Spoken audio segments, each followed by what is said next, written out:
Wait, you're sleeping there while my brother and his wife are on a trip. I'm house sitting with my niece at my brother's house. As we discuss tomorrow's plans with excitement, my niece starts to open the closet door, seemingly ready for bed. Surprised, I watch her slide into the closet without hesitation. As I hurriedly grasp her arm, she looks up at me with a puzzled expression. I'm Lily. I am a 24-year-old housewife. I have a brother who is 5 years older than me. Having lost our parents, we've always been supportive of each other due to our close sibling bond. This hasn't changed even after we both got married. We still maintain a family-oriented relationship. While my husband's parents are nice, they live quite far away, a distance that requires a plane ride. Due to the long distance, something you'd typically need to fly to cover, it's not so easy to ask for his help. My brother and his wife had a shotgun wedding, but ever since his wife had a fallout with her parents, they've become estranged. Without any neighbors to turn to, we found comfort and ease in our mutually supportive relationship. Furthermore, both our families have been blessed with daughters. For years after my niece was born, my daughter Alice came along, and the girls grew up as close as real sisters. As time went by, my niece Emily was about to turn 10 when John told me about their upcoming 10th wedding anniversary trip. Would you mind looking after Emily while we're away? It's just an overnight trip nearby. We thought it would be nice to have some alone time as a couple. Seeing my brother happily blush as he spoke, I readily agreed with a hearty, "Sure, no problem." We roughly planned out the schedule, and when I asked when I should come to pick up Emily, my brother shook his head. Apparently, my brother was concerned about leaving the house unoccupied due to security reasons and wanted me to stay over instead. Although I teased him for being a worrywart, I eventually agreed to his request, leaving my own daughter, who was still uneasy about sleepovers, in the care of my husband. Days passed uneventfully until the day of their anniversary trip, and as planned, I went to stay at my brother's house. As Emily, looking a bit nervous, watched her parents leave, I took her hand to reassure her. Now it was just the two of us for the house sitting. Initially, I planned to bring my daughter along and just have my husband pick her up at bedtime. However, Emily was unusually adamant about not inviting her to the house, so I gave up on that plan. Of course, we had visited as a family before, but she must have had a reason for not wanting her here today. It's a shame we can't invite Alice over to play, but we really can't, Emily said with a hint of loneliness. Then how about we go to my house after breakfast tomorrow? I promised, which made her eyes light up. Having prepared some more challenging games and puzzles that even adults would enjoy in consideration of Emily, who usually played along with my daughter, I asked Emily what she'd like to play as we spread them out. We spent time playing games and preparing dinner together. However, Emily seemed nervous the entire time, sticking close to me and frequently glancing around the room. At first, I thought she was just lonely or anxious without her parents around, but her behavior remained unchanged even after several hours. When I asked if something was bothering her, but no matter how many times I asked, she just kept saying, "I'm fine, nothing's wrong," without telling me what was bothering her. Emily's behavior was as if she was on guard against something invisible.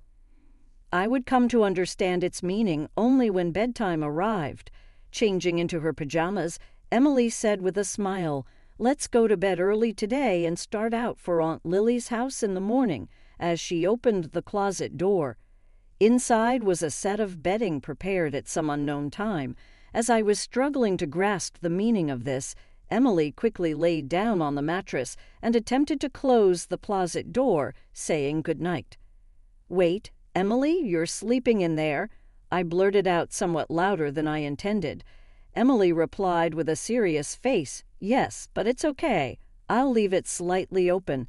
If anything happens, I'll wake up right away."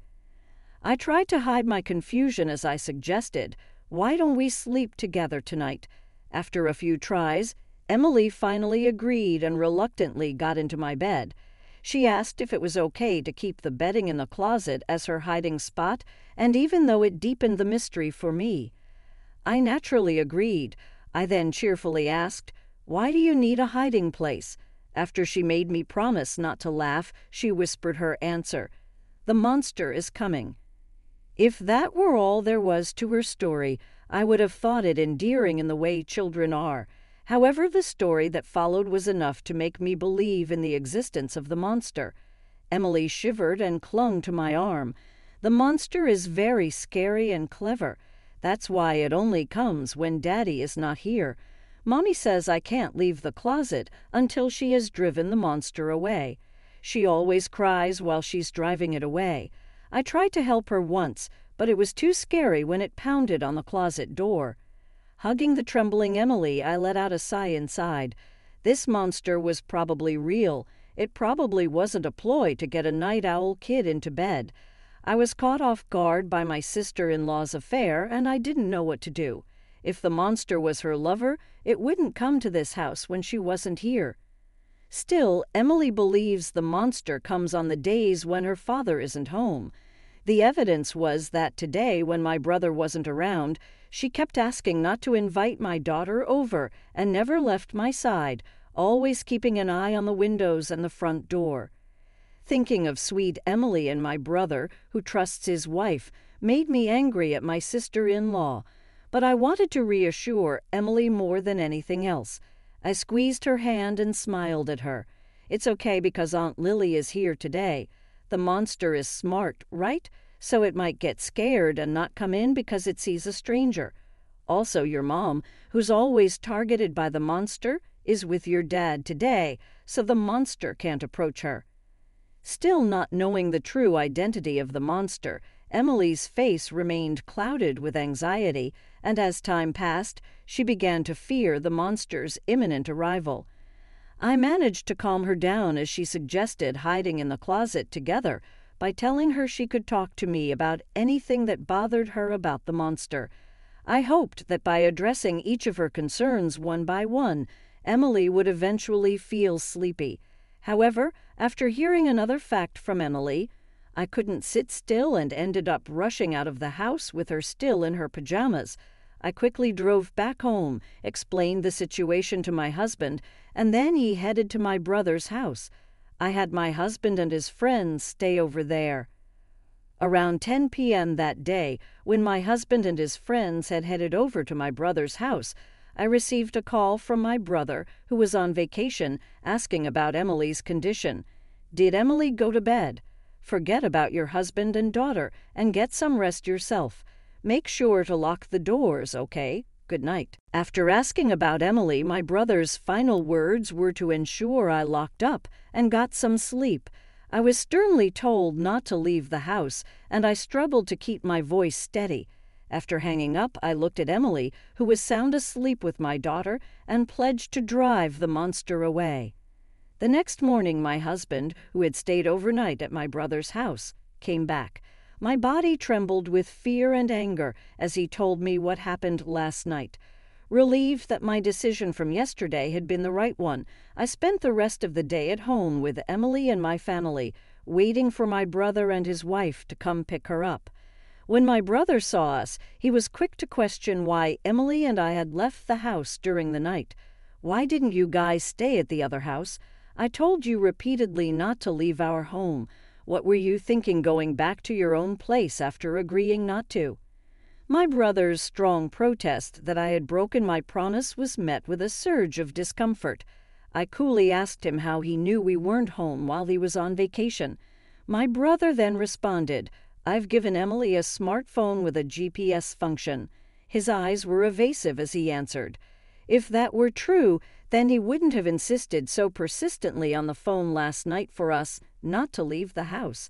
It would have been easy for my brother to verify through the GPS that we weren't at his house. I suppressed the urge to confront my brother immediately and continued the conversation quietly so the kids in the other room wouldn't hear. "By the way, late last night, 2 unfamiliar men showed up at your place. Who were they?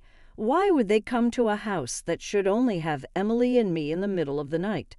"Intruders came. "I'm glad you're safe." My brother's voice was trembling, but it wasn't out of fear for the intruders or relief that his daughter was unharmed.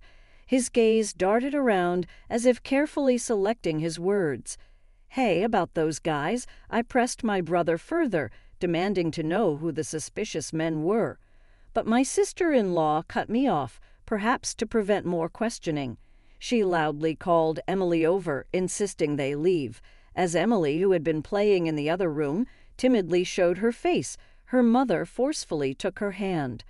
Suddenly, my brother also changed his demeanor, saying, "I'm not forgiving you for this, but we're leaving for today." He started pushing Emily towards the door. My brother and his wife forcefully tried to take Emily, who clearly did not want to leave, back home with them. "What? We're not done talking yet." I tried to stop them, but they just ignored me, not even bothering to look back. Emily, resisting her parents, reached out towards me. I quickly pulled her towards me, sheltering her behind my back. "Hey, what do you think you're doing?" My sister-in-law raised her voice in surprise, letting go of Emily's hand. But I kept Emily behind me, away from my brother and his wife. They spat aggressive words at us and rushed over, fueled by anger. My husband and I were determined not to let them take Emily and managed to force them out of the room. At the front door, waiting police officers swiftly apprehended my brother and his wife. The police tried to calm the disoriented couple, who were clearly not expecting this turn of events.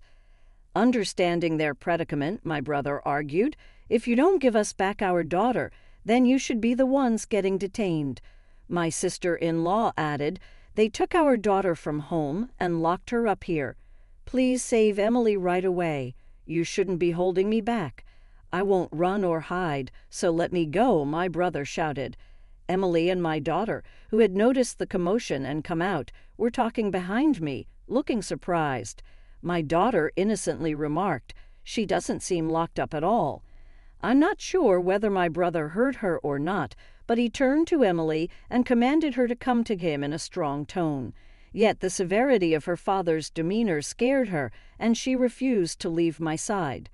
My sister-in-law stood silently by the police officer, just watching my brother, not even trying to call Emily over. My brother, irate that things weren't going his way, was yelling in the entrance, completely restrained by the police officer. Seeing this, my husband pushed his smartphone in front of my brother's face. Noticing this, I told Emily and my daughter to wait once more in the other room and shut the door so they wouldn't hear the audio. After confirming this, my husband started playing a video he had recorded at my brother's house the night before without uttering a word. Upon seeing it, the faces of my brother and his wife immediately turned pale. The video started with a key slowly turning in the lock of the house. It seemed they'd used a spare key. Two men quietly entered the room, appearing in high spirits, greeted each other, mentioning my brother's name, didn't know we had company. "Hey, how much did you pay?" One of them smirked, looking over at my husband and his friends. When my husband's friend gave a vague response, avoiding the question, one of the men boasted that because they were good friends with my brother and his wife, they got an even bigger discount, even going as far as mentioning a specific amount. They continued, "We're lucky we get to play with the kids today." The profile of the man who laughed was so grotesque, it would be an insult to demons to call him one. I couldn't see the screen, but the audio alone was enough to make my skin crawl. Afterwards, my husband's friend started barraging the men with questions, asking if they often came to this house, if they always came as a pair. Sensing something was off, the men asked where Emily and I were. Seeing my husband's enraged expression as he responded, "They're not here," it seemed they finally realized the gravity of the situation. Realizing they weren't among friends here, the men quickly fled. Until the very end, they were either unaware of my husband's recording or deliberately didn't mention it. My brother, supposed to be their close acquaintance, seemed to have discovered the existence of the video for the first time and was shaking. My brother, now deathly pale, frantically stated, "I didn't know anything. I've been framed."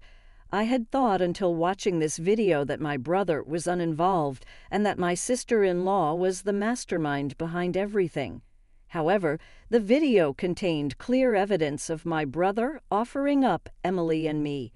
His ignorance won't convince anyone.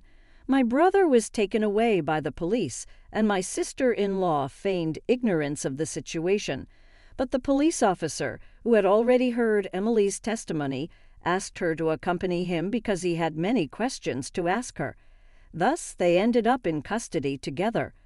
At a later date, the police interrogated my brother and his wife, who ended up confessing everything and were subsequently arrested. It turns out my sister-in-law would lure men into their home on the nights my brother worked late shifts and receive money from them. Realizing there was a demand for children among certain groups, she carefully exploited Emily in a way that wouldn't run afoul of the law. Emily, who knew nothing and was trying to help her bullied mother, was photographed posing as she was told. The pictures were merely innocent photos of a child, yet my sister-in-law would go out of her way to take these simple photos with a disposable camera, develop them, and show them to her customers, inducing a bidding war as though at an auction. What's more, she only lent out the photos, she never sold them. As despicable as this was, it should have had nothing to do with my husband and me. When my brother became aware of his wife's business, he didn't scold her or protect his daughter. Instead, unbelievably, he started gathering men to become customers. More staff meant more revenue. With such a simple mindset, my brother decided to involve me in the business. Of course, I would never agree to it if he simply asked me. So my brother thought to force me to work and continued to threaten me by taking photos of the scene. And so they carefully chose a day when the neighbors wouldn't be around and locked Emily and me in their house. They exchanged the spare key to their home for a large sum of money and went out of town for an overnight trip just to prove they weren't involved. What my brother and his wife didn't expect was that Emily, who had always obeyed my sister-in-law without question, regretted telling me about the monsters to protect me. Emily didn't understand most of what was happening in the house, but she did understand that the monsters were targeting them. By telling me, she brought the hellish situation at my brother's house to light. That night when I learned about Emily's predicament, I asked my husband to capture the image of these so-called monsters. They carelessly leaked a lot of information, so the police acted promptly when we reported it. We also reported it to Child Protective Services, making sure to protect Emily. When we told the police officer about my brother and his wife coming to our house, they were able to secure Emily from them. My brother and his wife were arrested on serious charges, such as child welfare law violations and violations of laws preventing child exploitation. Despite being first-time offenders, they could not avoid imprisonment. The photos of a child they had been taking over several years were considered highly malicious. Once an image is leaked on the internet, it can never be erased. I was shocked when the police told me this, but fortunately my sister-in-law had not digitized or sold Emily's photos, and they were securely stored, preventing any leakage. I don't understand how my brother, who had been kind and reliable to me, could have become such a terrible person. We had been helping each other out as usual until then. The fact that I didn't notice this distortion scares me. Anyway, I want them to face what they've done. Following the arrest of my brother and his wife, the so-called monsters were also brought in for questioning by the police. They apparently argued their innocence, claiming that because their plans had not been successful, they weren't guilty. However, it seems that the discovery of someone else's child's photographs at their residence and their involvement in other criminal acts, confessed by my brother and his wife during their interrogations, led to them also being arrested on multiple charges.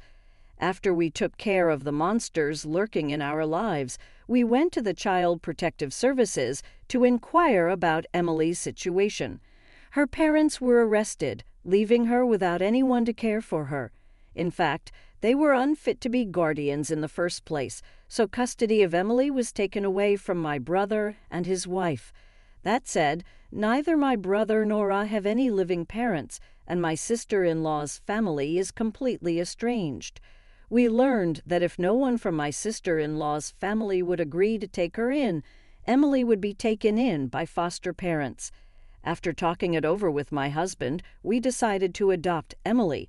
To me, Emily is not only someone I'm greatly indebted to, but also a girl I've grown to love as my own daughter. The thought of leaving her was simply unbearable. Luckily, my husband agreed, and we saw this as an opportunity to move to my in-laws' town. Our daughter, who loves her grandparents and has always wanted an older sister, is overjoyed. She's been excitedly looking forward to the weekend when she could see her grandparents more often, and now her wish of having Emily, who she adores as her big sister, came true. As for Emily, who finally got out of the clutches of her abusive parents, she's adapting incredibly well to her new environment as an older sister. It's amazing how resilient kids can be. She's beginning to lead a happy and peaceful life.